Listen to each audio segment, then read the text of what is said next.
رابطه باید از نظر احساسی رضایت طرفین رو برآورده بکنه. رابطه عاطفی مثبت باید شما رو خوشحال‌تر کنه و باعث بشه حالتون بهتر بشه. با این حال اگر رابطه‌ای باعث ناراحتی شما شد، ممکنه شما درگیر یه رابطه سمی شده باشید.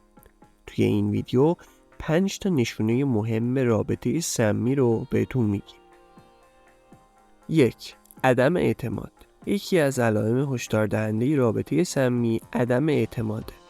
توی این روابط هر حرکت شما زیر سوال میره و نظرات شما اصلا اهمیتی نداره.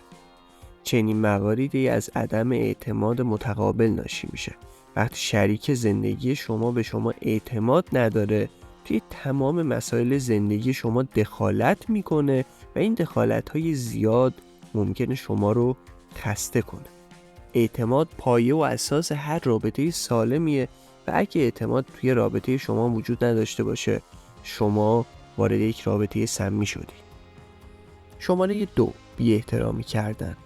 احترام گذاشتن به همدیگه علامت یک رابطه سالمه.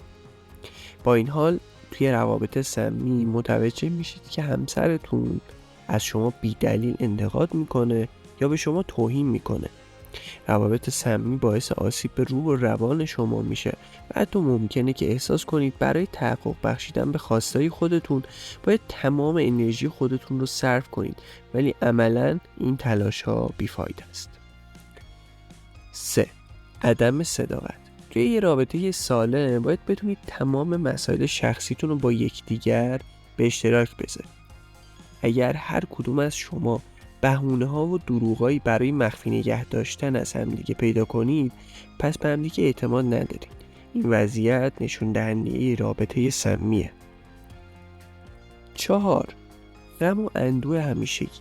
اشکالی نداره که گاهی غمگین بشید، اما اگر این غم دائمیه و شما رو به سمت افسردگی سوق میده، به نظر میرسه شریک زندگی شما فقط به ناراحتی های شما اضافه میکنه و برای بهبود این قضیه تلاشی نمیکنه.